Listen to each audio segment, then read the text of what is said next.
السلام عليكم ورحمة الله وبركاته. بسم الله الرحمن الرحيم الحمد لله رب العالمين والصلاة والسلام على سيد المرسلين نبينا محمد وعلى آله وصحبه أجمعين أما بعد সম্মানিত মসজিদে ফিদার উপস্থিতি, আল্লাহ রাব্বুল আলামিনের প্রশংসা এবং রাসূল সাল্লাল্লাহু আলাইহি ওয়াসাল্লামের প্রতি সালাত ও সালাম পর আজ আমরা প্রশ্ন উত্তর পর্বে সরাসরি যাচ্ছি। সালাফি মানহাজের প্রধান নীতিমালা কি কি? সালাফি মানহাজের প্রধান নীতিমালা কি কি? জাযাকাল্লাহু খাইরান। আমাদের প্রথম প্রশ্ন কোন এক ভাইয়ের পক্ষ থেকে এসেছে, তা হচ্ছে সালাফি দাওয়াতের মৌলিক নীতিমালা কি? সালাফি দাওয়াতের মৌলিক নীতিমালা খুব সংক্ষেপে প্রশ্ন উত্তরে বলতে হলে তিনটি বিষয় বলা যেতে পারে, যাতে ইসলামের প্রতিটি বিষয়ে আশা করি সামিল হবে। এর উপর দীর্ঘ বক্তব্য প্রয়োজন রয়েছে, কিন্তু খুব সংক্ষেপে উত্তর দিচ্ছি। সালাফি দাওয়াতের বা সালাফি আকীদা মানহাজের মৌলিক নীতিমালার এক নম্বর হচ্ছে তাওহীদ। তাওহীদ আল্লাহ রাব্বুল আলামিনের তাওহীদ জীবনের প্রতিটি ক্ষেত্রে প্রতিষ্ঠা করা। আর এই তাওহীদ প্রতিষ্ঠা করার নামই হচ্ছে লা ইলাহা ইল্লাল্লাহ মুহাম্মাদুর রাসূলুল্লাহ বাস্তবায়ন। আল্লাহ রাব্বুল ইরশাদ করেছেন, আল্লাযীনা আমানু ওয়া লাম ইয়ালবিসু ঈমানাহুম বিযুলম উলাইকা লাহুমুল আমনু ওয়া হুম মুহতাদুন। যারা ঈমান নিয়ে আসলো, ঈমানের সাথে জুলমের আর সবচেয়ে বড় জুলম হচ্ছে শিরক, তার সংমিশ্রণ করলো না, তাদের জন্য রয়েছে সার্বিক নিরাপত্তা। যদি সার্বিক দিক থেকে জুলমে মুক্ত থাকে, তাহলে তাদের জন্য আমরুল মুতলাক রয়েছে, সার্বিক নিরাপত্তা রয়েছে। আর যদি বড় জুলম থেকে বিরত থাকে, বেঁচে থাকে, কিন্তু বিভিন্ন পাপের জুলম হয়েছে, জুলমুন নাফস জুলমুল ইবাদ, তাহলে মুতলাক করলাম, মোটামুটি নিরাপত্তা রয়েছে, অর্থাৎ সাজা শাস্তির সম্ভাবনা রয়েছে, কিন্তু শেষ পরিণাম তাওহীদ ঠিক থাকার কারণে, বড় শিরক কুফর থেকে মুক্ত থাকার কারণে জান্নাত পাবে ইনশাআল্লাহ। মুতলাক করলাম, আল আমরুল মুতলাক, আল মুতলাকুল আমর, দুটো কথা আকীদার কিতাব দিতে উলামায়ে কেরাম উল্লেখ করেছে, দুটোর পার্থক্য দিকে ইঙ্গিত করলাম। তাওহীদ এর বাস্তবায়ন হচ্ছে তাওহীদ প্রথম নীতিমালা। দ্বিতীয় নীতিমালা হচ্ছে আল ইত্তিবা, অনুসরণ করা। রাসূলুল্লাহ সাল্লাল্লাহু আলাইহি ওয়াসাল্লামের খালিস নির্ভেজাল অনুসরণ।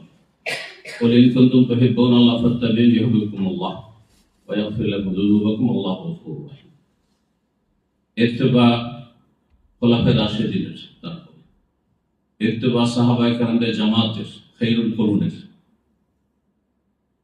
আকীদায় মানহাজে কোরআন সুন্নাত বুঝের ক্ষেত্রে ফাহমু সালাফিস সালেহ, সালাফিস সালেহ যেভাবে কোরআন সুন্নাত দলিল নসুসকে বুঝেছেন সেইভাবে বুঝতে হবে এবং সেইভাবে অনুসরণ করতে হবে। এই জন্য আল্লাহর সাহাবায়ে কেরাম সম্পর্কে যখন কোরআন নাযিল হয়েছে সেই জামানায় তারা মুমিন মুসলিম ফাইন আমানু বিমিসলি মা আমানতুম বিহি, তাদের মতো করে তোমরা যদি ঈমান নিয়ে আসো ফাকাদ ইহতাদাউ, তাহলে হিদায়াতের পথ থাকবে, তাহলে হচ্ছে সালাফি মানহাজ। ওয়া ইন তাওয়াল্লাইতুম, যদি ফিরে যাও ফাইন্নাহু ফি শিকাক, ওয়া ইন তাওয়াল্লাউ ফাইন্নাহু ফি শিকাক, তারা যদি ফিরে যায় ইত্তিবা অনুসরণ থেকে, তাহলে তাদের মধ্যে বিরোধ রয়েছে, ফাটল রয়েছে। ফাসায়াকফিকাহুমুল্লাহ, আল্লাহ তাদের জন্য যথেষ্ট, হিসাব নেওয়ার জন্য, শাস্তি দেওয়ার জন্য, পকড়ানোর জন্য। ইত্তিবা সুন্নাতের অনুসারী হবে আর তাওহীদ প্রতিষ্ঠাকারী হবে, দুটি নীতিমালা হলো। তৃতীয় নীতিমালা তা হচ্ছে তাজকিয়াতুন নাফস, তাজকিয়া, তাওহীদ, ইত্তিবা আর তাজকিয়া। এই ক্ষেত্রে জন্মগত আহলুল হাদিস, জন্মসূত্রে সালাফি, কিন্তু অধিকাংশের মধ্যে ত্রুটি রয়েছে। তাওহীদ হয়তো আছে, বড় শিরক কুফরি নাই, ইত্তেবা আছে, সুন্নাহ আছে, বিদআত নেই, কিন্তু তাজকিয়াতুন নাফস নেই, আত্মার পরিশুদ্ধি নেই। قد أفلح من زكاها وقد خاب من دساها قد أفلح من تزكى وذكر اسم ربه فصلى। তাজকিয়াতুন নাফস কিভাবে হবে? ফরআয়েদ ওয়াজিবাত আদায় করার মাধ্যমে, সুন্নাত মুস্তাহাব নফল বেশি বেশি আদায়ের মাধ্যমে, হারাম নাজায়েজ থেকে বেঁচে থাকার মাধ্যমে, কাবিরা সাগীরা থেকে যথাসাধ্য বেঁচে থাকার মাধ্যমে, এবং অপছন্দের মাকরুহাত থেকে দূরে থাকার মাধ্যমে। আশা করি বুঝতে পেরেছি। প্রশ্ন উত্তর এতটাই যথেষ্ট।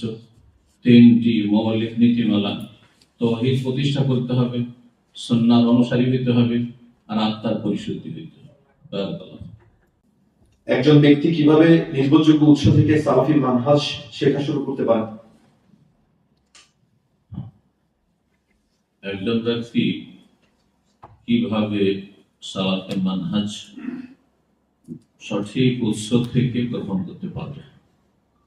আমাদের সালাফি মানহাজের উৎস হচ্ছে কিতাবুল্লাহ, আল কোরআনুল কারীম, এবং সুন্নাত রাসূলুল্লাহ সাল্লাল্লাহু আলাইহি ওয়াসাল্লামের সুন্নাহ হাদিস। হাদিসের ক্ষেত্রে সহিহ অবশ্যই লাগবে, বিশুদ্ধ হাদিস, মকবুল গ্রহণযোগ্য হাদিস। হাদিসে আছে বলা যথেষ্ট নাই, জয়ীফ জালের কোনো পার্থক্য নাই, কিন্তু হাদিসের নামে চালিয়ে যাচ্ছে, যথেষ্ট নেই। কোরআনে কারীম সুরক্ষিত, সুতরাং কোরআনে কারীম বলে দেওয়া যথেষ্ট। কিন্তু হাদিসের ক্ষেত্রে জাল জয়ীফের ছড়াছড়ি রয়েছে, সুতরাং বিশুদ্ধ সহিহ হাদিস যা দলিলযোগ্য অথেন্টিক সেই হাদিস, এবং কোরআন হাদিসকে বুঝতে হবে সাহাবায়ে কেরাম এবং স্বর্ণযুগ তাবেঈন, তাবা তাবেঈনের জামানায় যেভাবে কোরআন সুন্নাহর দলিলগুলিকে বোঝার বিষয়, সেখান থেকে নিতে হবে। আপনি খেয়াল খুশি একটি আয়াত নিলেন আর আপনার মতো করে, আপনার মুরব্বীর মতো করে ব্যাখ্যা করে দিলেন, না গুমরাহির সম্ভাবনা রয়েছে।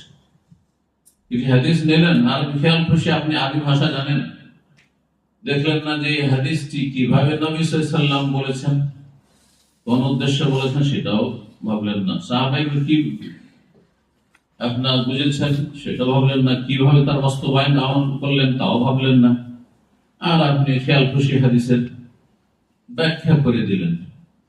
তাহলে আপনি খাওয়ারিজ হয়ে যাবেন, না হয় বেদাতি হয়ে যাবেন। যত বেদাতি দল রয়েছে সবাই কোরআন হাদিস পেশ করে, কিন্তু সাহাবায়ে কেরামদের আদর্শ পেশ করে, সালাফি বুঝকে সামনে রাখেন। যেমন কোরআনে কেন উদাহরণ দিই, আল্লাহ জিকিরের আয়াত সবাই পড়ে, আল্লাহ জিকির আয়াত সবাই পড়ে, কিন্তু অধিকাংশরা বেদাতি জিকির করে। উযকুরুল্লাহ যিকরান কাসীরা, সুন্নাতে জিকির করতে হবে, সেটি পূর্ণাঙ্গ বাক্যে হইতে হবে।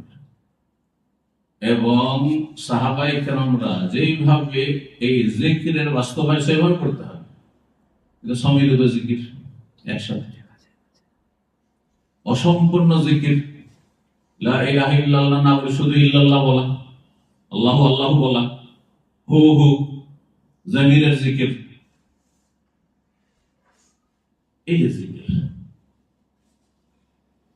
এই যে মজলিসের মাহফিলের জিকির, মহব্বতের সাথে জিকির করেন বাঙালি সমাজে, তারা তো আয়াত পড়ে উযকুরুল্লাহ যিকরান কাসীরা।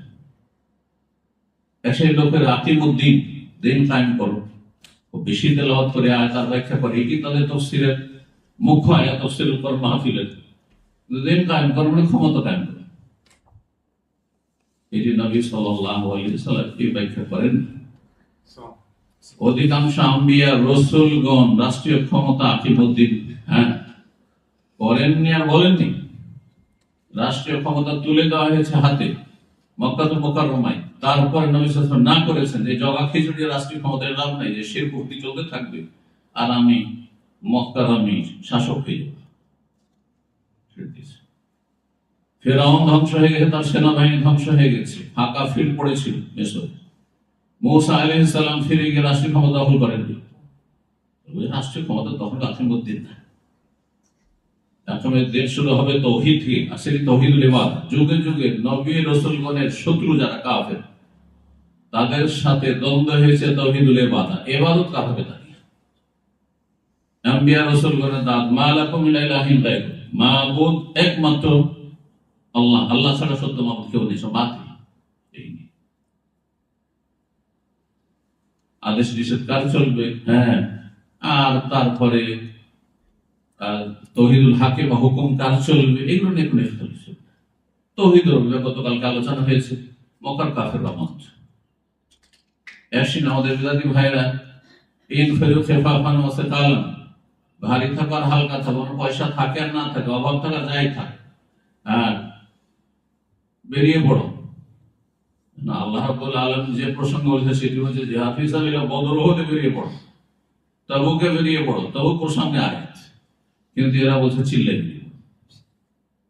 এই সাহাবায়ে কেরামদেরকে উপেক্ষা করে তাবেঈন, তাবা তাবেঈন, স্বর্ণ যুগের খায়রুল কুরুনের আদর্শ মানুষদেরকে উপেক্ষা করে, তাদের বুঝকে উপেক্ষা করে খেয়াল খুশি আয়াত তাফসীর করে, এমন জিকির করো করতে করতে পাগল হয়ে যাবে, আর পাগলামি করতে করতে লাফাতে শুরু করো, মানুষের কাঁদতে করবো। দেখছেন না?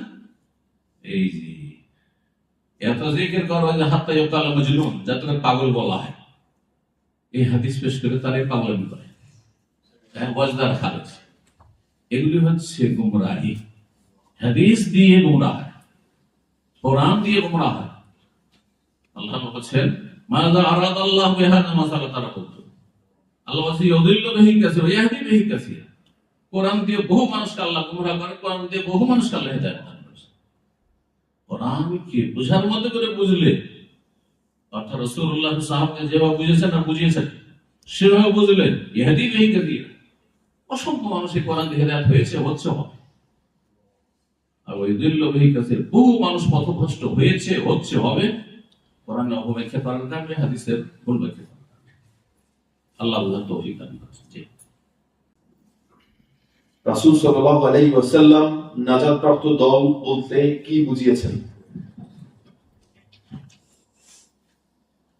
রাসূলুল্লাহ সাল্লাল্লাহু আলাইহি ওয়াসাল্লাম নাজাতপ্রাপ্ত দল বলতে কি বুঝিয়েছেন? নবী করিম সাল্লাল্লাহু আলাইহি ওয়াসাল্লাম বলেছেন যে ইহুদিরা ৭১ দলে ভাগ হবে, খ্রিস্টানরা ৭২ দলে ভাগ হবে, আর ওয়াসাতাখতারিকু উম্মতি আলা ৭৩ ফিরকা, আমার উম্মতের লোকেরা ৭৩ দলে বিভক্ত হবে, কুল্লুহুম ফিন্নার, সবগুলি দল। অর্থাৎ এরা সবাই মুসলিম দাবি করবে, এরা মুসলিম না। যে ৭৩টি ফিরকা দল, এরা সবাই ইসলামের গণ্ডিতে থেকে মুসলিম নিজেদেরকে দাবিদার করে, কিন্তু রাসূলুল্লাহ সাহাবায়ে কেরামের আদর্শ থেকে দূরে সরে যাওয়ার কারণে এরা দলে দলে বিভক্ত হয়ে গেছে। আসল আদর্শ থেকে তারা বিচ্ছিন্ন হয়ে বিচ্যুত হয়ে গেছে। এই ৭৩ দলের ৭২টি জাহান্নামে যাবে, ইল্লা ওয়াহিদা, একটি ছাড়া। সাহাবায়ে কেরাম জিজ্ঞেস করলেন, ইল্লা মান হিয়া ইয়া রাসূলুল্লাহ, সেই দলটি কোন দল যিনি জান্নাতি দল, নাজাতপ্রাপ্ত দল? তখন নবী সাল্লাল্লাহু আলাইহি ওয়াসাল্লাম নাম বলে দিতেন, নিজেদের নাম বলে দিতেন, তাহলে সবাই সেই লেভেলটি লাগিয়ে দিত। নবী সাল্লাল্লাহু আলাইহি ওয়াসাল্লাম গুণ বলেছেন, বৈশিষ্ট্য বলেছেন। এই বৈশিষ্ট্য যদি থাকে, গুণ থাকে, তাহলে সেটি হচ্ছে জান্নাতি দল, নাজাত প্রাপ্ত দল, আল ফিরকাতুন নাজিয়া। নবী সাল্লাল্লাহু আলাইহি ওয়াসাল্লাম বলেছেন মা আনা মিসলা মা আলাইহিল ইয়াওমা ওয়া আসহাবি, সাহাবা, আমি যে আদর্শের উপর এখন রয়েছি এবং আমার সাহাবায়ে কেরামগণ যে আদর্শের উপর প্রতিষ্ঠিত থাকবেন, তাওহীদ ও সুন্নাহর উপর, তাদের মধ্যে শিরকের সংমিশ্রণ হবে না এবং বিদআত সুযোগ পাবে না, বিদআত করবে না। এই দুটো বৈশিষ্ট্য যেটা শিরক বিদআত মুক্ত, যেই দিন আমার জামানায় ও সাহাবায়ে কেরামের জামানায় রয়েছে, এই দিনের অনুসারী যদি তারা হয়, এই দিন যদি তাদের মাঝে পাওয়া যায়, তাহলে তারাই হচ্ছে জান্নাতি দল। আমি এই জন্য গতকাল বলেছিলাম যে আপনি একজন সাধারণ মানুষ হিসেবে বিব্রত হচ্ছে, সবাই তো কোরআন হাদিসের কথা বলছে, সবাই আল্লাহ রাসূলের কথাই বলছে, সবাই ইসলামের কথা বলছে, দোহাই দিচ্ছে। এখন আমি তো বিব্রত, কোনটা নেব? সবাই তো আলেম মানুষ, আমি তো সাধারণ মানুষ। আপনি যে কথাটি আপনাকে বলা হচ্ছে, যে আমলটি, যে আকীদার কথা বলা হচ্ছে, এই আকীদা আমল রাসূলুল্লাহ সাল্লাল্লাহু আলাইহি ওয়াসাল্লামের জীবদ্দশায় ছিল কিনা এবং সাহাবায়ে কেরাম রিদওয়ানুল্লাহ তাআলা আলাইহিম আজমাইন তাদের জামানায় ছিল। উদাহরণস্বরূপ বাঙালি সমাজের মিলাদ আছে, জন্মদিবস পালন করা হয়েছে, মিলাদুন নবী, রবিউল আউয়াল মাস সামনে মাস আসছে, জন্মবার্ষিকী পালন করা। আপনার প্রচলিত বিদাতি সালাতে নিয়ত পড়া আছে, নিয়ত করা নেই, নিয়ত পড়ে মুহূর্তে যায় নামাজের দোয়া পড়ে, ইফতাদাই তো বিহাদাল ইমাম পড়ে, ইমাম সাহেব বিদাতি হলে আনা ইমাম লিমান হাজার আমাল্লাম ইহাজার উচ্চারণ করে, সম্মিলিত মোনাজাত করে সালাম ফেরার পরে, সালাম ফেরার কপালে হাত দেয়, দেখে যাবে এই যে কাজগুলি করে। এখন আমরা বেদাত মনে করি, আর এটি হচ্ছে ঠিক, না ওইটাই হচ্ছে ঠিক, বেদাতই ঠিক মনে করছে। তাই আপনি প্রমাণ দেখান যে রাসূলুল্লাহ সাল্লাল্লাহু আলাইহি সাল্লাম এভাবে সালাত আদায় করেছেন, রাসূলুল্লাহ সাল্লাল্লাহু আলাইহি সাল্লাম মিলাদুন নবী জন্মবার্ষিকী পালন করেছেন। নবুয়তের জীবন 23 বছর, 23 বার এসেছে এই 12 রবিউল আউয়াল। খোলাফায়ে রাশিদিনদের জামানা আল খিলাফাতে উম্মতি 30 সানা, 30 বছর। আদর্শ ইসলামের স্বর্ণ যুগের সবচেয়ে ভালো যুগ, খেলাফতে রাশেদা আলা মিনহাজিন নবুওয়া, নবী সাল্লাল্লাহু আলাইহি সাল্লামের আদর্শের মোতাবেক রাষ্ট্র পরিচালনা হয়েছে। দেখান যে কোন একটি বছর আবু বকর সিদ্দিক রাদিয়াল্লাহু আনহু, ওমর রাদিয়াল্লাহু তাআলা 10 বছরের বেশি, ওসমান রাদিয়াল্লাহু 12 বছরের বেশি, আলী রাদিয়াল্লাহু তাআলা 5 বছরের বেশি, হাসান রাদিয়াল্লাহু 6 মাস। তারা কেউ মিলাদুল জন্মবার্ষিকী নবীর মিলাদুন নবী করেছেন। ঘরে ঘরে আপনাদের মিলাদ, সুখে দুঃখে সবকিছুতে মিলাদ। চিন্তা করুন, আপনি মিলিয়ে দেখুন, যদি পেয়ে যান তাহলে মিলাদুন নবী করেন, নাহলে তওবা করে ফিরে আসে। এইখানে বুঝতে পারেন যে খাঁটি ইসলাম করছি। নবী সাল্লাল্লাহু আলাইহি সাল্লাম কেন একটু আমি তানাজুল করে নিচে নেমে বলছি যে আবু হানিফা রাহিমাহুল্লাহ নিয়ত পড়েছেন হানাফি মাযহাবের কোন ফিকায়, হেদায়ে, বেতায়ে, কদরিত কোন একটি কিতাবে দেখান যে আবু হানিফা নাওয়াইতে পড়েছেন। তাহলে বলতে আপনি হানাফি, ঠিক আছে, আপনি আবু হানিফা অন্ত আপনি অনুকরণ করেন, তিনি পড়েছেন, আপনি হানাফি থাকি। কিন্তু নবী সাল্লাল্লাহু আলাইহি ওয়াসাল্লাম পড়েছেন, 4 খলিফা পড়েছেন, কোন একজন সাহাবী নাওয়াইতে পড়েছেন, জায়নামাজে দোয়া পড়েছেন, না তাকবীর তাহরিম আগে সালাত শুরু করেছেন, সালাম ফেরার সম্মিলিত মুনাজাত করেছেন, এই আক্ষেপ করে কপালে হাত দিয়েছেন সালাম ফেরার উপরে। এত আক্ষেপ কিসের? আল্লাহর ইবাদত করার পরে কবুল হয়নি সেই জন্য? আল্লাহ বোঝার তৌফিক দান করেন। তো এইভাবে আপনি বুঝতে পারবেন যে আমি কি খাঁটি ইসলামে আছি, প্রকৃত ইসলামে আছি, না প্রচলিত ইসলামে আছি। প্রচলিত ইসলামে জানার পরে মানে যে পরম্পরা ইসলাম চলছে বাগদাদ থেকে পেয়েছেন, না প্রকৃত হাকিকি ইসলাম, প্রকৃত ইসলামের যদি অনুসারী হন তাহলে জান্নাতের পথে আছে। এটি হচ্ছে সিরাত মুস্তাকিম। আল্লাহ যেন বোঝার আমল করার তৌফিক দান করেন। এটা একটা দিলীপন থেকে এসেছে। আমার স্বামী বাংলাদেশের ইসলামিক রাজনৈতিক দলের সাথে জড়িত। তিনি আমাকে তাদের এখানকার অনুষ্ঠান ইউকেতে কর্মসূচিতে নিতে বাধ্য করেন, কিন্তু আমি মনে মনে বিশ্বাস করি আহলুল হাদিস তারা সঠিক ইসলাম পালন করেন। এখন আমি কি করব? একবার প্রশ্ন করেছেন যে আমার স্বামী বাংলাদেশে বিশেষ একটি রাজনৈতিক দলের সাথে জড়িত, এখানে আমি আছি, আমি আহলে হাদিস মানহাজে বিশ্বাসী এবং সেটাই ফলো করি, কিন্তু তিনি তাদের সংগঠনগুলি যেখানে রয়েছে তো সেসব এতে আমাকে অংশ নেওয়ার জন্য বাধ্য করেন। এই ক্ষেত্রে আমি কি করব? দেখেন, স্বামী হোক অথবা বাবা মা হোক অথবা রাষ্ট্রনায়ক হোক, শাসক হোক, তাদের আনুগত্য করতে হবে বৈধ কাজে, অবৈধ কাজে, নিষিদ্ধ কাজে। অবৈধ কাজ আল্লাহর নাফরমানি করা, রাসূলের নাফরমানি করা, শিরক হতে পারে, বিদআত হতে পারে, যে কোনো পাপের কাজ হতে পারে। আর শিরক বিদআত হচ্ছে সবচেয়ে বড় পাপ, কারণ ধর্মের নামে এসব পাপ হয়ে থাকে। এমনি কোনো পাপ হতে পারে। যদি কেউ আপনার বড় স্বামী হোক অথবা যাদের কথা বললাম, যাদেরকে আল্লাহ উলায়াত অভিভাবকত্ব দিয়েছেন, তারা যদি এমন হুকুম করে যেটি শরীয়তের সাথে সাংঘর্ষিক, তাহলে তাদের কথা মানা জায়েজ নয়। সূরা লুকমান রব্বুল আলামিন ইরশাদ করেছেন, ওয়া ইন জাহাদাকা আলা আন তুশরিকা বি মা লাইসা লাকা বিহি ফালা তুতিহুমা। বাপ মা তারা যদি আমাদের শিরক করতে বলে, যে শিরকের সনদ দলিল আমার কাছে নেই, সেই ধর্ম নাই, শিরকের ধর্ম আল্লাহ কখনো নাযিল করেন, ফালা তুতিহুমা, তাদের কথা মানবে না। নবী সাল্লাল্লাহু আলাইহি ওয়াসাল্লাম বলেছেন, লা তাআতা লি মাখলুকিন ফি মাসিয়াতিল খালিক। স্রষ্টার নাফরমানি করে, রবের নাফরমানি করে কোন সৃষ্টির আনুগত্য করার কোনো অবকাশ নেই, সুযোগ নেই। ইন্নামা তাআতু ফিল মারুফ। আনুগত্য করতে, কথা মানতে হবে বৈধ ক্ষেত্রে, মারুফ মানে মারাফাহু শারউ, শরীয়তে যেটি পরিচিত জায়েজ, সেই ক্ষেত্রে, অবৈধ ক্ষেত্রে নয়। বিদআতি সংগঠনের সাথে জড়িত হতে বলছে বা সেখানে উপস্থিত হতে বলছে, এটি তার অন্যায়। সুতরাং সেই অন্যায় কথায়, অন্যায় আদেশে, নিষিদ্ধ হারাম, আল্লাহর অসন্তুষ্টির কাজে স্বামীর আনুগত্য করা জায়েজ নাই।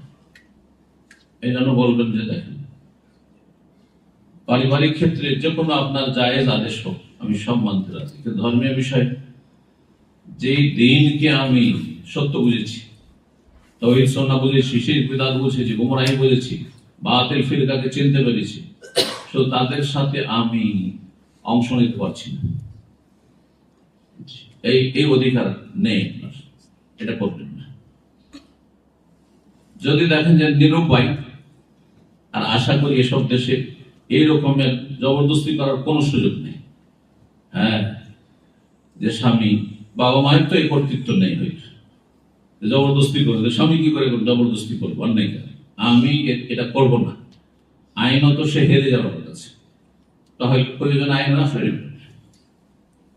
কিন্তু যদি দেখেন যে তালাকের পরিস্থিতি তৈরি হয়ে যাচ্ছে,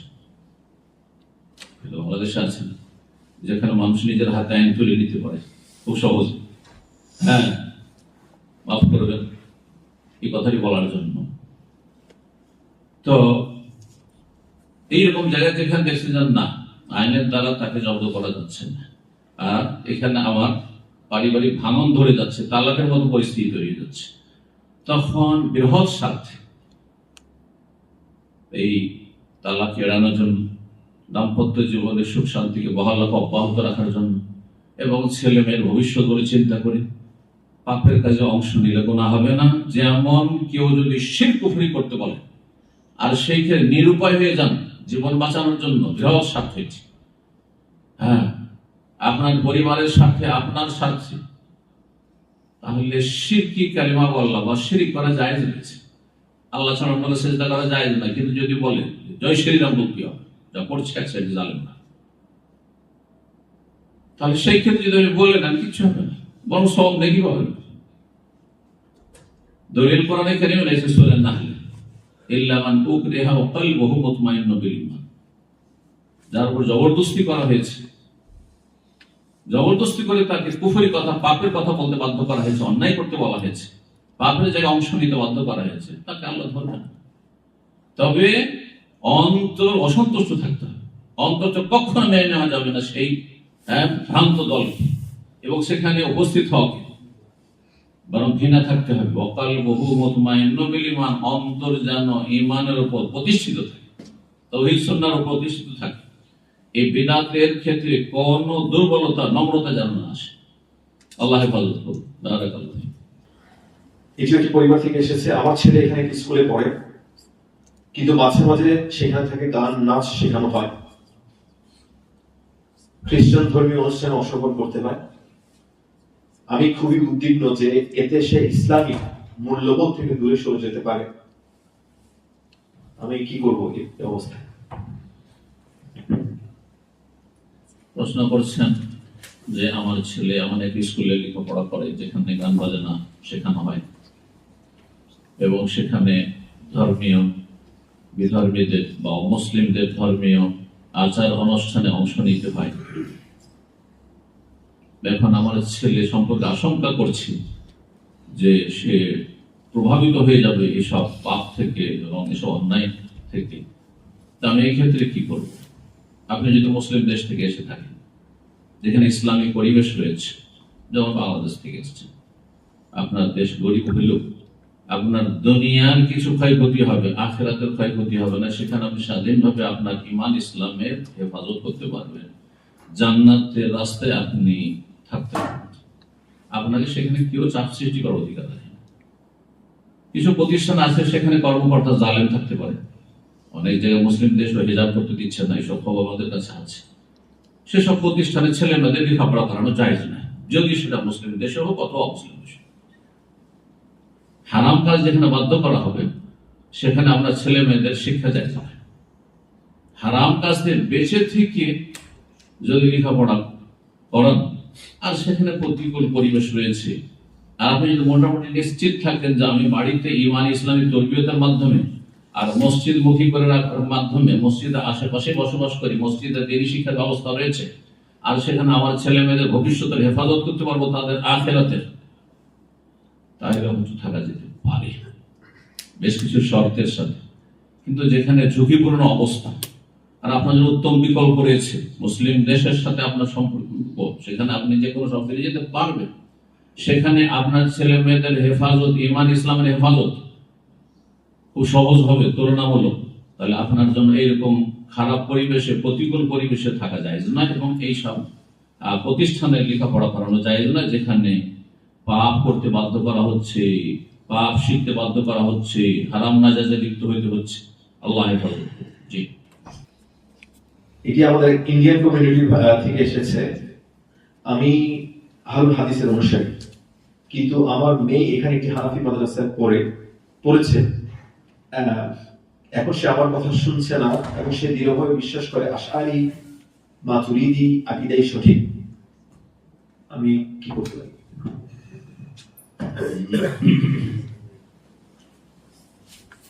দুঃখজনক অবস্থা। একজন বলছেন যে তিনি তার ছেলে অথবা মেয়েকে হানাফি, দেওবন্দি, সুফিদের মাদ্রাসায়, আশআরি বা মাতুরিদের মাদ্রাসায় লেখাপড়া করেছে। এখন সে একটু লেখাপড়া করে সিনিয়র হয়েছে আমার চাইতে, এখন বলছে যে তুমি বুঝো না, আমি ঠিক বেশি বুঝি। বাস্তবতা, আপনি পথভ্রষ্টদের মাদ্রাসায় লেখাপড়া করাবেন, সেটা দল্লা, যেসব ফিরকাগুলি ওই 72 ফিরকার মধ্যে 72টি দলের অন্তর্ভুক্ত, যে একটু আগে শুনলাম, তাদের মাদ্রাসায় পড়াবেন, তাহলে গুমরাহের সম্ভাবনা বেশি রয়েছে। সেজন্য এমন পর্যায়ে গিয়ে, খুব সেখানে গিয়ে মোটামুটি দাওরা পর্যন্ত যদি আপনি পড়েন, হয়তো প্রাথমিক দিয়ে কোরআন মুখস্থ করাচ্ছেন, কোরআন পড়ালেন, হয়তো প্রাথমিক কিছু পড়ালেন ইসলাম সম্পর্কে, এতটুকু চলতে পারে হয়তো, যদি আপনার কাছে বিকল্প না থাকে। আমাদের সালাফি ভাইদের কোনো মাদ্রাসা বা ইসলামী প্রতিষ্ঠান নেই, সেই ক্ষেত্রে দিন শিখাতে হবে সেখানে। কিন্তু তাদের উচ্চ শিক্ষা একটু পড়াবেন, তখন আপনার চাইতে সে নিজেকে সিনিয়র মনে করবে, যার ফলে বাপ মাকে পরপর করবে না, যে এরাই গোমরাহ, আমি ঠিক পথে আছি, আমার ওস্তাদেরা ঠিক পথে আছে। তখন আপনার ছেলে মেয়ে হাত ছাড়া হয়ে যাবে, হতে চলেছে। এটা দুঃখজনক অবস্থা। এইরকম পরিস্থিতিতে আপনার ছেলে বা মেয়েকে বেদাতি, সুফি বা আশআরি, মাতুরিদ তাদের মাদ্রাসায় শিক্ষাদান করা, লেখাপড়া করানো জায়েজ নয়, জায়েজ নয়। আমি একটি ফতোয়া এর সাথে আরো রিলেটেড বলে দিই। অনেক মাদ্রাসা পড়ুয়াদেরকে দেখা যায় যে তারা উচ্চ ডিগ্রি হাসিল করার জন্য ইসলামের উপর মাস্টার্স করবে, পিএইচডি করবে, তারা কিসে? ইসলামী অর্থনীতি নিয়ে, ইসলামী কনসেপ্ট, ইসলামী ফিকহ নিয়ে, ইসলামী ল নিয়ে তারা পড়াশোনা করতে আসে। ইসলাম সম্পর্কে পশ্চিমা দেশে লেখাপড়া করার জন্য আসে। এদের গুমরাহির সম্ভাবনা বেশি রয়েছে। আর এর দলিল বাস্তবে যদি জানতে হয়, তাহলে আমরা আলহামদুলিল্লাহ এই 100 বছরের মধ্যে যে মিশরের ইতিহাস, কারণ এরা শিক্ষা দীক্ষায় অনেকটা অ্যাডভান্স ছিল, তাদের বেশ কিছু শিক্ষিত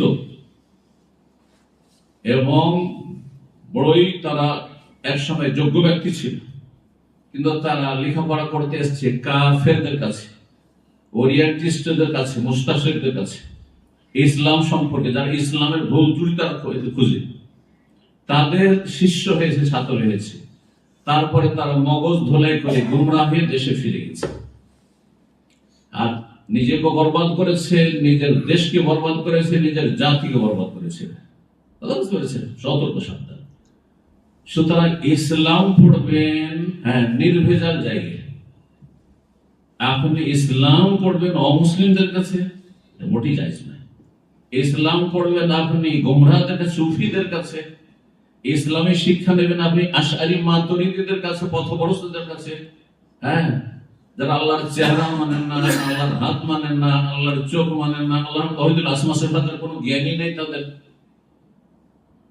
এছাড়াও বহু গুমরাহি তাদের রয়েছে, মৌলিক বিষয়গুলিতে গুমরাহি রয়েছে, কোন ফিকহি মাসলা মাসাইল নাই। যারা বাইরেন করবো কি করবো না, আমি জোরে না আস্তে, বুকে না নিচে হাত বাঁধবো, ফিকহি মাসলা নাই, সুন্নতের মাসলা নাই, ঈমান এবং কুফরি মাসলা শিখে। এইরকম বেদাতি প্রতিষ্ঠানে ছেলে মেয়েদেরকে ইসলাম শিক্ষা দেওয়া যায় না, মোটে যায় না, বড়ই রিস্কি ঝুঁকি। আপনাকে এই দেশ থেকে হিজরত করে অন্য দেশেও যদি পড়াইতে হয়, তো ইসলাম পড়াবেন স্বচ্ছ উৎস, ভালো কোরআন সুন্নাহর ওস্তাদের কাছে, যারা শিরক বিদআত মুক্ত ওস্তাদ, তাদের কাছ থেকে লেখাপড়া করাবেন। আমাদের এক বন্ধু ছিল, খুবই ভালো লেখাপড়াই ছিল, খুব ঘনিষ্ঠ মানুষ ছিল, পরিচিত মানুষ। আমরা গেলাম জামিয়া সালাফিয়া বানারসে লেখাপড়া করার জন্য, আর সেখান থেকে মদিনা মুনাওয়ারা আসলাম, আর সেই গেল দারুল উলুম দেওবন্দ। আর সেখান থেকে এমন স্মৃতিপন্থী গুমরাহি আসলো, অথচ আহলে হাদিসের সন্তান। আপনাদেরকে বলি শিক্ষা দেন, গোটা বংশ আহলে হাদিস, শেষাবাদী। আমাদের অঞ্চলে মাওলানা মুর্শিদ এখন পর্যন্ত বুঝিয়ে দিচ্ছে যে এরা সবাই কোরআন সুন্নাহর অনুসারী ভাই বংশগত, জন্মসূত্রে। তারপরে এমন শিথিলপন্থী আসলো যে ধীরে ধীরে ধীরে সে পাক্কা এখন সুফি হয়ে গেছে, আর সে ওই মাতুরিদি হয়ে গেছে, আশারি হয়ে গেছে। একজন হাই স্কুলের বরং কলেজের লেকচারার হয়েছে, ইসলাম শিখে এসছে বেদাতি মহল থেকে। সতর্ক সাথে এই যে বেদাতিদের কাছে ইসলামের উচ্চ শিক্ষা জায়েজ নাই। এইরকম পরিবেশে আপনি হয়তো কোরআনের হাফেজ বানানোর জন্য, কোরআন ইসলামের কিছু শিক্ষা দেওয়ার জন্য, তারপরে আপনি তাদের কাছে দোয়া শেখাবেন। দোয়া শিখালে আগে বেদাত শিখাবে, আগে নিয়ত পড়া শিখাবে, আগামী মানে মুফাসসাল আর মুজমাল শিখাবে, সব বেদাতি কথা শিখাবে, আগে 5 কলমা শিখাবে, বেদাত শিখাবে, কোথায় আছে ইত্যাদি ইত্যাদি। যার ফাউন্ডেশনই খারাপ। এই জন্য প্রথম থেকে সতর্ক সাবধান থেকে আপনারা চিন্তা করুন যে আমরা এখানে বসবাস করছি, আর আমরা কোরআন সুন্নাহর অনুসারী সালাফি, শুধু আমাদের মসজিদের প্রয়োজন রয়েছে, সবচেয়ে বড় ফরজ কাজ, এবং শিক্ষা প্রতিষ্ঠান মাদ্রাসার প্রয়োজন রয়েছে, যা সবচেয়ে গুরুত্বপূর্ণ। আমার নিজের বাড়ি ঘরকে আগে জরুরি। নবী সাল্লাল্লাহু আলাইহি ওয়াসাল্লাম প্রথমে এসে মসজিদে কুবা তৈরি করেছেন, মসজিদে নববী তৈরি করেছেন, আর তখনকার যুগে মসজিদে কুবা, মসজিদে নবী, মাদ্রাসাও ছিল, স্কুলও ছিল, কলেজও ছিল, সবকিছু সেখানে লেখাপড়া হয়েছে, সমস্ত কিছু হয়েছে। এসব দেশে যদি বসবাস করতে হয়, তো বেদাতের শরণাপন্ন হয়ে সেখানে ইসলাম শিখাবেন না, মোটেই না। আল্লাহ বুঝার এবং সংশোধন করার এবং সতর্ক হওয়ার তৌফিক দান করেন। আমাদের দিনী ভাই থেকে এসেছেন, আমার স্ত্রী ও সন্তানরা পাশ্চাত্য সংস্কৃতির প্রভাবে অনেকটাই বদলে গেছে। পরিবারে আমার কথার কোনো মূল্য নেই, তাই আমি দেশে ফিরে যাওয়ার কথা ভাবছি একা। কারণ আমি আশঙ্কা করছি তাদের কারণে আমি আমার ইসলামিক জীবন মূল্যবোধ হারিয়ে ফেলতে পারি। ওস্তাদ অনুগ্রহ করে আমাকে পরামর্শ দিন। জি, আপনার ছেলে মেয়ে এখানে আছে, আর এখানে প্রতিকূল অবস্থায় লেখাপড়ার কারণে তারা এখন ভুল পথে পরিচালিত হয়ে গেছে। এখন তাদেরকে আমি পারছিও না সামলাতে, তারা আমার কথা শুনছেন না, বরং আমার ঈমান ইসলাম নিয়ে ঝুঁকি তৈরি হয়েছে। এখন আমি ইচ্ছা করেছি যে আমি দেশে ফিরে চলে যাব। খুব ভালো সিদ্ধান্ত। যারা নাবালক নাবালিকা রয়েছে তাদেরকে আপনি নিজের আয়ত্ত রাখতে পারবেন, তাদেরকে নিয়ে চলে যান নিরাপদ স্থানে। আপনি মুসলিম দেশ থেকে এসেছেন, মুসলিম দেশে ফিরে যান, সেখানে আপনার ছেলে মেয়ে আপনি অন্তত আপনার জান্নাতের রাস্তাটাকে সুরক্ষিত করবে, জাহান্নাম থেকে বাঁচতে পারে, বাঁচাতে পারে। এখনো সুযোগ আছে, ফিরে চলে যান। আর বড় রাখে নাসিহা করবে, কারণ বল প্রয়োগ তো করা যাবে না। বলবেন যে চলো আবার আমি চলে যাচ্ছি, তোমরা চলো, যদি যায় তো বলবে আলহামদুলিল্লাহ, আর যদি না যায় তো আলহামদুলিল্লাহ, করলে হাল করবেন। আম্বিয়া রাসূলগণের জীবনে এইরকম নজির রয়েছে। নূহ আলাইহিস সালামের ছেলে কাফের, ইব্রাহিম আলাইহিস সালামের বাবা কাফের, আর নবী রাসূলের স্ত্রীরা অনেকে কাফের কাফেরা থেকেছে, যখন পারেননি তারা কি চেষ্টা করেননি, আমাদের যেটা অনেক বেশি চেষ্টা করেছেন। তো এরকম প্রতিকূল অবস্থায় পড়ে গেলে তখন আল্লাহ আপনাকে ধরবেন না, কিন্তু এইখানে নেঠে গেলে তাদের মায়া মমতা করে যে ইসলাম যাবে যা, কিন্তু আমি ছেলে মেয়েদের ছাড়বো না, তো জাহান্নামে হালাকু ওয়াহালাকু জামিয়ান, সবাই ধ্বংস হয়ে যাবে, ছেলে মেয়েও ধ্বংস হয়ে যাবে আর আপনিও ধ্বংস হয়ে যাবেন। ও আনফুসাকুম, আপনি একাই যেতে চাচ্ছেন, যদি না করেন কাউকে কেউ শুনলো না, আপনি নিজেকে বাঁচান আগে। ও আহলিকুম, তারপরে পরিবার, পারলে বাঁচান, না না পারলে ছেড়ে একাই বাঁচুন। আল্লাহ রাব্বুল আলামিন মুসলিম ভাই বোনদের হেফাজত করুন। আমার একজন বন্ধু সবসময় আমাকে নামাজ, ইসলামিক ক্লাস ও ভালো উপদেশ এর আহ্বান করে থাকেন, কিন্তু আমি তাকে পছন্দ করি না, বরং যারা নামাজ পড়ে না, খারাপ কাজ করে, তাদের সঙ্গে আমার কাছে বেশি ভালো লাগে। ওস্তাদ অনুকূল আমাকে পরামর্শ দিন। প্রথম কথা দোয়া করবো যে আল্লাহ আপনাকে হেদায়েত দান করুন এবং আপনাকে আল্লাহ জাহান্নামের রাস্তা থেকে ফিরে আসার তৌফিক দান করুন। আপনার অনিষ্ট থেকে আপনার আশেপাশে যারা বসবাস করে তাদেরকে আল্লাহ রক্ষা করেন। আপনি একজন নামাজি মানুষকে পছন্দ করেন না, এটা ঈমান নষ্ট করে দিতে পারে। একজন ধার্মিক লোককে, একজন আল্লাহ ভীরুকে, ভালো মানুষকে যে ব্যক্তি পছন্দ না করবে, ঈমান ভঙ্গকারী বিষয়। যেমন মুসলিমকে কেউ যদি দাড়ির জন্য ঘৃণা করে, উদাহরণস্বরূপ, অথবা টাকনার উপর কাপড় দেখে ঘৃণা করে, অভদ্র বলে আখ্যায়িত করে, ইসলামের বিধান যদিও মানে কিন্তু ঘৃণা লাগে, কেউ নামাজ পড়তে বলে সেই জন্য তাকে ঘৃণা করে, তাহলে সে মুসলিম থাকবে না। আপনি যখন নাসিহত চেয়েছেন, প্রথম কথা আপনার ঈমান ইসলাম রক্ষা করেন, কারণ আপনার ঈমান ইসলামে ঝুঁকিপূর্ণ অবস্থায় রয়েছে, হয়তো নষ্ট হয়ে গেছে। লা তাতাযুরু কাদ কাফারতুম বাদা ঈমানিকুম।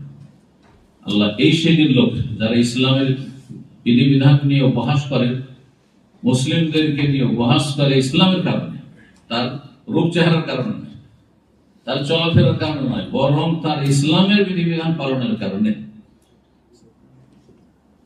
অথবা ঘৃণা করে, এদের সম্পর্কে আল্লাহ বলছেন যে এই ওজোর পেশ করে আল্লাহ আপনি বাহানা করে তার কাফারতুম বাদা ঈমানিকুম, মুসলিম একসময় হয়েছিল কিন্তু এখন কাফের হয়ে গেছে।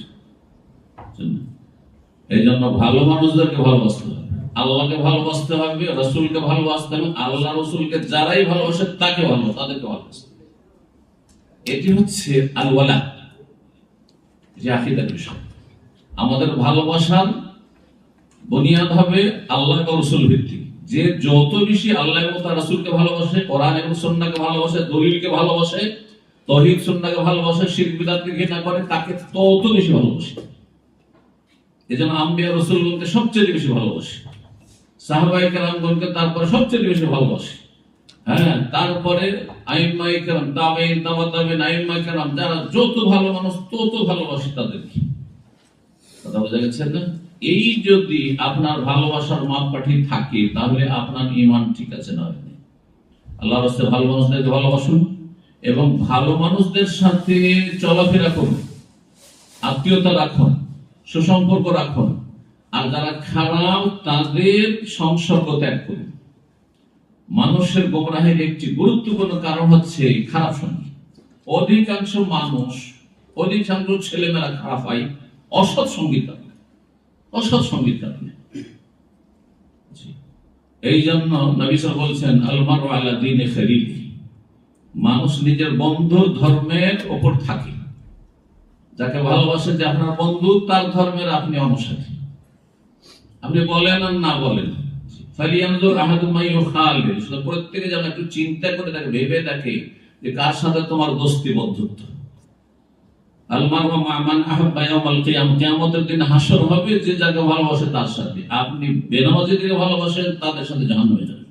ওয়া কানা ইয়াউমাল কিয়ামাতি মা কারুন ওয়া ফিরআউন ওয়া হামান ওয়া ইবনে খালফ, তাদের সাথে। আর যদি আল্লাহকে রাসূলকে ভালোবাসে, যারা আল্লাহ রাসূলকে ভালোবাসে বা আল্লাহর দ্বীনকে পালন করে, তাদেরকে ভালোবাসে, তাদের সাথে হাসর হবে, যদিও আপনার আমলে ত্রুটি থাকে। আমলে যদি ত্রুটি থাকে কিন্তু ভালো মানুষদের ভালোবাসেন, তো আল্লাহ ওদের সাথে মিলিয়ে দেবে, মিলিয়ে দেবে। এই জন্য আল্লাহকে ভয় করুন এবং আপনার এতে শুধু পরকালের কল্যাণ নেই, দুনিয়ার কল্যাণ আছে। ভালো মানুষ যদি আপনার উপকার না করে, কমপক্ষে ক্ষতি করবে না।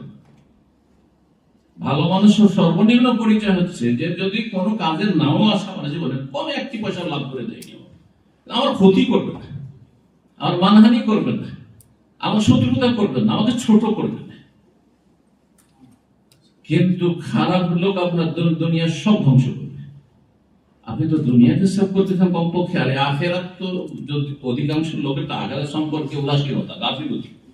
দুনিয়ার ক্ষেত্রে যদি চালাকচতুর হন তো আপনি ভালো মানুষদের সাথে থাকলে অন্তত আপনি ক্ষতিগ্রস্ত না, দুনিয়াতে ক্ষতিগ্রস্ত না, আখেরাতে ক্ষতিগ্রস্ত না। আল্লাহকে ভয় করুন। আবার বলছি, ভালো অপূর্ণ মাস সাদেকি, আল্লাহকে ভয় করো, অপূর্ণ মাস সাদেকি, আর সত্যবাদীদের সাথে থাকো। এই কথা প্রসঙ্গে বলি যে বেদাতি পথভ্রষ্ট যত দল রয়েছে এই ভারত, তারা কোরআন হাদিস বলে কিন্তু নিজের খেয়াল খুশি ব্যাখ্যা করে। তার একটি প্রমাণ এই আয়াতটি। বাংলাদেশে একটি বই লেখা হয়েছে, পীরেরা লিখেছে, পীর ধরার অকাট্য দলিল, হয়তো অনেকে পড়েছেন বইটি, আর না পড়া ভালো জনগণ। কারণ কানাকা হাইকোর্ট দেখা হয়েছে, আর বেচারা জীবনে হাইকোর্ট দেখেনি। দাদা বলছেন যেটাকে বলবো হাইকোর্ট সেটাই হাইকোর্ট। তো এই আয়াত পেশ করেছে, কয়েকটি আয়াত কোরআন থেকে পেশ করেছে পীর ধরা ফরজ। তার একটু হচ্ছে কোন মাস দেখেন সত্যবাদীদের সাথে হয়ে যাবে, মানে পীরের মুরিদ হয়ে যাবে। পীরেরা সত্যবাদী, আরে সত্য হলে আল্লাহ সম্পর্কে সত্য হবে, আল্লাহ সর্বত্র বিরাজমান, তো মিথ্যু কাযযাবিন দাজ্জালিন, যারা বলছে আল্লাহ সব জায়গায় বিরাজমান, সবকিছুতে বিরাজমান। যারা বলছে নবী হায়াতুন নবী, কাযযাবিন, মিথ্যু। তাহলে আল্লাহ সম্পর্কে মিথ্যা কথা বলছে, রাসূল সম্পর্কে মিথ্যা কথা বলছে। রাসূল নূরের তৈরি, সুফিরা বলে না, পীরেরা বলে না, সবাই বলছে, তার মিথ্যু। বলছে আল্লাহর হাত, আল্লাহর চোখ নেই, হ্যাঁ আল্লাহর চেহারা নেই, মিথ্যু। কোরআন বলছে আছে, আর কওয়াজহু রাব্বিকা তাবারাকাল্লাযী বিয়াদিহিল মুলক ওয়া লা তুসনা আলাইহি, চোখ আছে, মিথ্যু। যারা আল্লাহ সম্পর্কে মিথ্যা কথা বলতে পারে, রাসূল সম্পর্কে মিথ্যা কথা বলতে পারে, হ্যাঁ ইসলাম সম্পর্কে মিথ্যা ব্যাখ্যা দিয়ে অপব্যাখ্যা করতে পারে, তারা আবার সাদেকিন হয়ে গেল নাকি? যে সাদেকিন ওরাই যারা আল্লাহ সম্পর্কে আগে সত্য কথা বলে, রাসূল সম্পর্কে সত্য কথা বলে, দ্বীন ইসলাম সম্পর্কে সত্য কথা, দলিল ভিত্তিক কথাবার্তা বলে, আর মানুষের সাথে সত্য কথা বলে, আচার আচরণে, চলাফেরার ক্ষেত্রে, ব্যবসা বাণিজ্য, দুনিয়াদারির ক্ষেত্রে, সমস্ত ক্ষেত্রে ভালো মানুষদের সংসর্গ গ্রহণ করে। এটি হচ্ছে আয়াতের উদ্দেশ্য। কিন্তু কিভাবে অবব্যাখ্যা করে পীরের মুরিদ বানানোর দলিল হচ্ছে কোন মাসলা, সতর্ক সাবধান। এই জন্য বলেছি আমি প্রথম প্রশ্নের উত্তরে যে শুধু কোরআন হাদিস মানি, আমি কোরআন হাদিসের কথা বলি, এটা যথেষ্ট না। খালি যে জঙ্গিও বলে আইনকে হাতে তুলে নেয় জঙ্গিরা, খাওয়ারেজ, আর তারাও কোরআন আয়াত পড়ে, হাদিস পড়ে না, যথেষ্ট না। গোমরা জাহান্নামের কুকুরেরা। তাহলে কোরআন হাদিসকে বুঝতে হবে কিভাবে? যেভাবে রাসূলুল্লাহ সাল্লাল্লাহু আলাইহি ওয়াসাল্লাম সাহাবায়ে কেরাম বুঝেছেন। আমি এখানে এই পয়েন্টে বলি, কোন মাসা দেখেন আয়াত নাযিল হয়েছে কার উপর? পীরদের উপর না নবীর উপর? নবীর কাছে না। আচ্ছা, নবী সাল্লাল্লাহু আলাইহি ওয়াসাল্লাম এই আয়াত সাহাবায়ে কেরামদের বুঝিয়ে দিয়েছেন, আমল করেছেন সাহাবায়ে কেরাম না করেননি? না আপনারা আমল করেছেন? সাহাবায়ে কেরাম প্রতিটি আয়াত আমল করেছেন। তাহলে যদি কোন মাসা দেখেন মানে পীর ধরার দলিল হয়, তো তাদের পীর কে ছিল বলেন? নবী সাল্লাল্লাহু আলাইহি ওয়াসাল্লাম পীরের প্রয়োজন ছিল না। তারপরে আবু বকর পীর ছিলেন, ওমর পীর ছিলেন, ওসমান পীর ছিলেন, আলী পীর ছিলেন, কে পীর ছিলেন? হ্যাঁ দেখেন, তাহলে বোঝা গেল যে এই ধর্ম হচ্ছে প্রচলিত ধর্ম, পীর মুরিদের ধর্ম, সুফি ইসলামের ধর্ম, এটা প্রকৃত ধর্ম নয়। বুঝতে পেরেছেন? আল্লাহ বুঝার তৌফিক দান করুন। খাওয়ারিজদের সাথে চলাফেরা করার বিধান কি? খাওয়ারিজদের সাথে চলাফেরার বিধান কি? দিনের ক্ষেত্রে চলাফেরা জায়েজ নয়, মানে ধর্মীয় আচার অনুষ্ঠানে আপনি তাদের অংশ নেবেন, বেদাতীদের, এটি মোটেই জায়েজ নয়। কারণ তারা হচ্ছে আগুনের মতো, আগুনের পাশে বসলে জ্বালিয়ে দেবে, সুতরাং সতর্ক সাবধান। কিন্তু দুনিয়ার যদি লেনদেন হয়, ব্যবসা বাণিজ্য, আদান প্রদান, ধার কর্জা নেওয়া, তাহলে অমুসলিমদের সাথেও জায়েজ রয়েছে। নবী সাল্লাল্লাহু আলাইহি ওয়াসাল্লাম ইহুদিদের থেকে ধার কর্জা নিয়েছেন। বন্ধ করে রেখেছেন, সেই অবস্থায় নবী সাল্লাল্লাহু আলাইহি ওয়াসাল্লাম ইন্তেকাল করেছেন, তাহলে ব্যবসা বাণিজ্যের ক্ষেত্রে যেমন অমুসলিমের সাথে জায়েজ, তেমন অন্যান্য বাতিল ফিরকা বিদআতি গুমরাহ খাওয়ারিজ হোক আর অন্যরাই হোক, তাদের সাথে জায়েজ রয়েছে দুনিয়াদারি করা। কিন্তু ধর্মীয় ক্ষেত্রে কোন রকমের সহযোগিতা অথবা তাদের সাথে উপস্থিতি এসব জায়েজ নয়। The next question, আযান ও ইকামতের আগে বিসমিল্লাহ বলার বিধান কি? আযান ও ইকামতের আগে বিসমিল্লাহ বলার বিধান কি? বেদাত, জায়েজ নয়, গুনাহ। কোনো প্রমাণ নেই যে আযান দেওয়ার আগে বিসমিল্লাহ বলবেন। এর সাথে আরো বলি, আমাদের অনেক ভাইরা আমাকে জিজ্ঞাসা করেছেন, যেহেতু আমার দীর্ঘ অভিজ্ঞতা এই ময়দানে, যে অনেকেই অজান্তে তাকবীরে তাহরিমার আগে বিসমিল্লাহ বলে সালাত শুরু করে, বিসমিল্লাহ তারপর আল্লাহু, এটিও বেদাত। তো যেটা নেই ধর্মের ক্ষেত্রে, দিনের ক্ষেত্রে, আর সেটা আপনি পালন করছেন দিন মনে করে, যদিও সেটাকে সুন্নাত মুস্তাহাব বলেন তবু জায়েজ না। যেমন সম্মিলিত মোনাজাত, যদি মনে করেন যে সম্মিলিত মোনাজাত ফরজ নামাজের পরে মুস্তাহাব, তবু বেদাত। ওয়াজিব মনে করলো বেদাত, আর যদি মুস্তাহাব করলে ভালো, তবু বেদাত। কিন্তু আপনার প্রয়োজন, আপনার এমন কোন পরিস্থিতি যে বিশেষ দোয়া করতে হবে আপনাকে, আপনি একই করবেন। কারণ একা আপনার গরজ আমার গরজের সাথে ভিন্ন, সুতরাং আপনার গরজ আপনার রবের কাছে পেশ করবেন, একাকি দোয়া করা যুক্তিসঙ্গত, দলিল সম্মত। অমুসলিম সংখ্যাগরিষ্ঠ দেশের মুসলিম শহরে স্থায়ীভাবে বসবাস করা কি হারাম? আসসালামু আলাইকুম হযরত, আমি পরিভাষা ইংল্যান্ডে লেস্টারে থাকি। এখানে বহু মসজিদ, মাদ্রাসা, হালাল খাদ্য এবং ইসলাম পালনের স্বাধীনতা রয়েছে। আমার সন্তান ইসলামী স্কুলে পড়ে এবং মাদ্রাসা হিফজ করতেছে। এই অবস্থায় অমুসলিম সংখ্যাগরিষ্ঠ দেশের মুসলিম শহরে স্থায়ীভাবে বসবাস করা কি জায়েজ, নাকি শুধু দেশটির অমুসলিম হওয়ার কারণে গুনাহ হবে? লেস্টারের বাস্তবতা বিবেচনা করে কোরআন ও হাদিসের আলোকে জানলে উপকৃত হব। জাযাকাল্লাহু খায়রান। গুরুত্বপূর্ণ প্রশ্ন। বলছেন অমুসলিম দেশে যদি সংখ্যাগরিষ্ঠ মুসলিম কোথাও থাকে কোনো শহরে, যেমন লেস্টারের উদাহরণ দিয়েছেন, তাহলে সেখানে কি আমি বসবাস করতে পারবো? কারণ আমার ছেলে মেয়েদেরকে সেখানে আমি ইসলামী শিক্ষায় শিক্ষিত করতে পারছি। আপনি যদি এর চাইতে ভালো কোনো জায়গা পান, তাহলে আপনার জন্য জায়েজ নয়।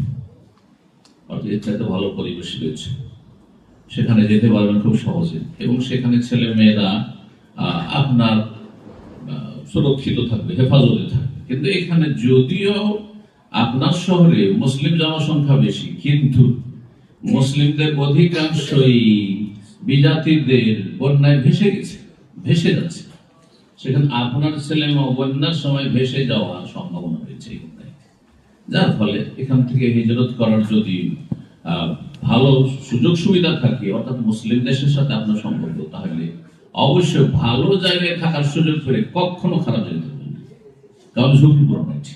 যদিও সেখানে মুসলিম সংখ্যা বেশি রয়েছে, কিন্তু যখন নিরুপায়, ধরেন এখানে অনেক ইসলাম গ্রহণ করছে যারা এই দেশের বাসিন্দা, অথবা অন্য অমুসলিম দেশ থেকে এসেছিল, যেখানে আরো বেশি অশান্তি, সেখানে তার ইসলামও নিরাপদ নয়, তার জীবনও নিরাপদ নয়। আসলে আমার কথাগুলি বুঝছেন? কিছু কিছু ধরেন অমুসলিম দেশ আছে বা পরিবেশ আছে, সেখানে আপনার ইসলামও নিরাপদ নয়, ইমানও নিরাপদ নয়, আর আপনার জীবনটাও নিরাপদ নয়, পরিবারও নিরাপদ নয়। দুই দিক থেকে, কারণ মানুষ দুটো নিয়ে চলতে চায়, নিজেও সুখে থাকতে চায়, জীবন বাঁচাতে চায়, নিরাপত্তা চায়, ইমানই নিরাপত্তা চায়, দুটোই নেই। কিন্তু আলহামদুলিল্লাহ এই দেশে আসলে অন্তত জীবনের নিরাপত্তা আছে, ইমানের ঝুঁকি আছে। তাহলে একটা কোন আপনার কাছে নাই মামাতে কানা মামা আছে, তো নাই মামার সাথে কানা মামা বল, বুঝছেন তো? কিন্তু যদি আপনার কাছে কানা মামারও সুযোগ আছে, আর নাই মামাও আছে, আর মামাও আছে, তাহলে কেন কানা মামাতে যাবে? বুঝতে পারছেন? যেখানে মুসলিম সংখ্যা গরিষ্ঠ কিন্তু অমুসলিম দেশে, আর আরেক জায়গায় মুসলিম দেশ এবং মুসলিম পরিবেশ সেখানে, আর সেখানে বিজাতি কুসংস্কারের এত বেশি প্রভাব নেই, তাহলে আপনার কাছে অলরেডি আলহামদুলিল্লাহ সুস্থ মামা আছে, দুই চোখওয়ালা মামা আছে, তাহলে কানা মামাতে কেন খুশি হবে না? বুঝতে পারছেন না? এই জন্য আপনার জন্য যেটা বেশি ভালো আখিরাতের ক্ষেত্রে সেটা করবেন। কিন্তু মানুষ দুনিয়াকে একবার উপেক্ষা করতে পারে না। ওয়ালা তানসা নাসিবাকা মিনাদ দুনিয়া, দুনিয়াও সুরক্ষিত থাকতে হবে। জি, আল্লাহ হেফাজত করে। এই জন্য মক্কাতুল মুকাররমা থেকে নবী সাহাবায়ে কেরামদেরকে হিজরত করতে বলেছেন, ফরজ ছিল মক্কা বিজয় করে। যে কাজটি ফরজ ছিল মক্কা বিজয়ের আগের দিন পর্যন্ত, যখন মক্কা বিজয় হয়ে গেল তখন নবী বললেন না হিজরত বাদাল ফাতহ, এখন মক্কা বিজয় হয়ে গেছে, এখন মদিনায় হিজরত করার কোনো প্রয়োজনই নেই এবং কোনো নেকিও নেই। যেদিন মক্কা বিজয় হয়ে গেল তারপরে যারা সেই দিন ইসলাম গ্রহণ করেছে তাদের জন্য মক্কা থেকে মদিনায় হিজরত করার কোনো সওয়াব নেই। ওই রকম যদি দেখা যায় যে আলহামদুলিল্লাহ এখানে ইসলামিক সবকিছুই মাশাআল্লাহ, সব যে দেশ থেকে আপনি এসেছেন মুসলিম সেই দেশের মতো এখানে ইসলামী শিক্ষা দীক্ষা এবং আপনার ঝুঁকিপূর্ণ অবস্থা থেকে নিজেকে নিজের ছেলেকে বাঁচাতে পারছেন, একই দেশের মধ্যে যদি দেখেন যে বেশি খারাপ এলাকা, বেশি খারাপ শহর, সেই খারাপ শহর থেকে আপনার কাছে কোনো উপায় নেই, এই দেশেই থাকতে হবে। তাহলে যেটা তুলনামূলক ভালো সেখানে হিজরত করা। যেখানে দেখছেন অনেক শহর সেখানে একেবারে মুসলিম সংখ্যা কম, মসজিদ পাওয়া যায়, ছেলে মেয়েকে নিয়ে যে মসজিদে যাবো দিনই শিক্ষার কোনো ব্যবস্থা নেই। কিন্তু আপনি দেখছেন যে এখানে লিস্টারে অথবা মিংহামে আলহামদুলিল্লাহ অনেকটা ভালো আছে, তাহলে আপনি এখানে হিজরত করবেন যদি আপনি মুসলিম দেশে যাওয়ার মতো কোনো সুযোগ না পান। আমাদের এক ভাই প্রশ্ন করেছেন, আমার কাজের জায়গায় দুপুরের বিরতি সীমিত, আশেপাশের মসজিদে জোহর আসরের ওয়াক্ত শুরু হওয়ার সময় প্রায় 1 থেকে 1.5 ঘন্টা পার্থক্য রয়েছে। আমি কোন সময় অনুসরণ করে নামাজ পড়বো? যদি আগে পড়ি তাহলে কিছু মসজিদ অনুযায়ী আসরের ওয়াক্ত শুরু হয়নি, আবার পরে পড়লে অন্য কিছু মসজিদ অনুযায়ী জোহরের ওয়াক্ত শেষ হয়ে যায়, আমি কোনটা ফলো করব? সাধারণত এখানে বা আমাদের দেশগুলোতেও দুটো ওয়াক্তে সালাত পড়া হয়, বিশেষ করে আসর আর ফজর। আর আসর ফজর ক্ষেত্রে উত্তম ওয়াক্ত হচ্ছে যারা প্রথম দিকে সালাত আদায় করে, আসর ফজর ক্ষেত্রে এটি হচ্ছে সহিহ সুন্নাহ। আর যারা আসরকে বিলম্ব করে পড়ে সুন্নাতের খেলাফ তার কাজ করে। ফজরকে বিলম্ব করে একবারে ফর্সা হয়ে সূর্য ওঠার আধা ঘন্টা 20 মিনিট আগে পড়ে, এরা সুন্নাতের খেলাফ কাজ করে, সহিহ সুন্নাতের খেলাফ। সুতরাং এইরকমই আশা করি আপনার প্রশ্ন। সুতরাং যেখানে আগে সালাত হয়ে যাচ্ছে তার সময়ের আগে সালাত আদায় করে না, নিশ্চয়ই সময় শুরু হয়ে গেছে, সেটাকে ফলো করে আউয়াল ওয়াক্তে সালাত পড়া বেশি উত্তম, একমাত্র এশার সালাত ছাড়া, একমাত্র এশার সালাত ছাড়া। আর প্রচন্ড গরমের দিনে জোহরকে বিলম্ব করার কথা নবী বলেছে, সেটি উত্তম। ফাগরিদু বিসসালাহ ফাইনা শিদ্দাতাল হাররি মিন ফাইহি জাহান্নাম। কিন্তু সেটা জামাত সহকারে। যেখানে কর্মক্ষেত্রে রয়েছেন সেখানে যদি জামাতে যাওয়া সম্ভব হয় তাহলে জামাতে অবশ্যই যাবে, কিন্তু অনেক সময় জামাতে যাওয়া সম্ভব নয়, অল্প সময় হয়তো ব্রেক দেওয়া হয়েছে অথবা বিভিন্ন কারণে যেতে পারছেন না, তাহলে যে মুসলিমরা আছেন আপনারা যেখানে কর্মস্থলে সেখানে জামাত করে সালাত পড়বেন, যে কোনো জায়গায় সালাত পড়বেন যেখানে এলাও আছে। অমুসলিমের দেশে দাওয়াতি কাজ ছাড়া থাকা কি হারাম? মুসলিম দেশে দাওয়াতি কাজ ছাড়া থাকা কি হারাম? বারবার একই প্রশ্ন, কাছাকাছি বিভাগে আসছে। আপনি যদি মুসলিম দেশে থাকার সুযোগ পান তাহলে অমুসলিম দেশে বসবাস যায় না, কারণ বড় ঝুঁকি রয়েছে। সেটা আপনার আরো বেশি বুঝতে পারছেন যে আপনার ছেলে মেয়েদের জন্য কি কি ঝুঁকিগুলো আছে। শিক্ষা প্রতিষ্ঠানে গেলে, রাস্তাঘাটে ঘোরাফেরা করলে, বন্ধুদের সাথে উঠা বসা করলে কি যে ঝুঁকি আছে ইমান ইসলামে, সেটা আমার চেয়ে বেশি আপনারা জানছেন। জানার পরেও সেগুলো উপেক্ষা করে, ইগনোর করা যে দেখি কোন রকম করে যদি জায়েজ করা যায়।